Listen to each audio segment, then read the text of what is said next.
I'm Imran Garda in Doha. The main stories on Al Jazeera. Palestinian President Mahmoud Abbas and Prime Minister Ismail Haniyeh have agreed to a truce and vowed to pull back their rival forces, but tensions remain high. Al Jazeera's John Cookson has the latest developments.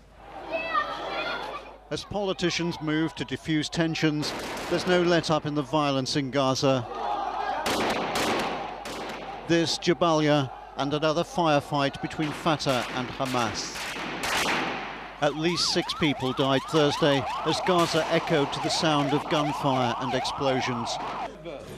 And for the people of Gaza, there's no escape from the violence. Bullets tearing through their homes. The cycle of bloodshed part of everyday life. In one incident, Colonel Mohammed Gayeb, a Palestinian security officer allied with Fatah, was trapped in his home as militants laid siege.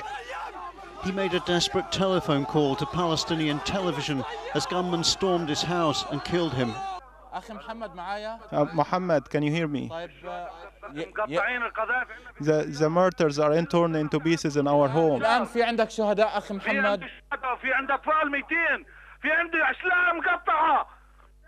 They have been for 8 hours. They have been shooting us.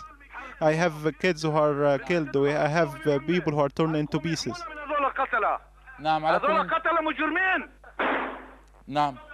May Allah protect us.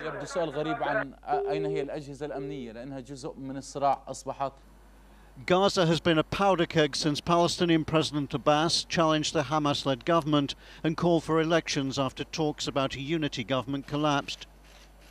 As tensions boil, the Palestinian Prime Minister has urged all militias to pull back. We need to speed up the meeting of the committee to agree on the formation of a national unity government. We need to start immediately forming and activating the National Security Council under the leadership of Abu Mazen. But these are difficult days, and funerals of those killed are taking place. The people of Gaza are braced for yet more bloodshed. John Cookson, Al Jazeera. Western and African diplomats are discussing a plan to send peacekeepers and more aid to Somalia, possibly by the end of this month. They're meeting in Nairobi, Kenya, with interim Somali President Abdullahi Yusuf. Mr. Yusuf said there is a rare opportunity for a political breakthrough in Somalia. The country's been in chaos since the overthrow of a dictator in 1991.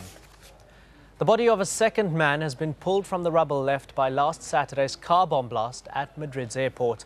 Both of the victims were Ecuadorian immigrants. They were buried under 40,000 tons of steel and concrete brought down by the bomb. ETA said it was responsible for the blast.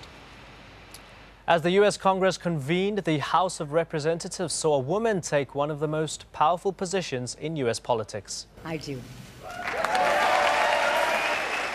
Nancy Pelosi was sworn in as Speaker of the House, surrounded by her 6 grandchildren. The 66-year-old Democrat from San Francisco said she accepts the role in the spirit of partnership, not partisanship. Democrats control both chambers of Congress for the first time in a dozen years. The Iraq war will be high on the agenda for the new-look Congress. President Bush is set to announce a new Iraq strategy next week. He's expected to replace a number of top officials, including the controller of military operations in Iraq and Afghanistan. And Lieutenant General David H. Petraeus is expected to take over as ground commander in Iraq from the current commander, General George Casey Jr. Petraeus was in charge of building and training Iraq's security forces. President Bush is also thought to be planning to send an additional 9,000 U.S. forces to Baghdad alone. Fiji's military commander has tightened his grip on power after being sworn in as the country's interim prime minister. Commodore Frank Bainimarama overthrew Fiji's elected government last month in a bloodless coup.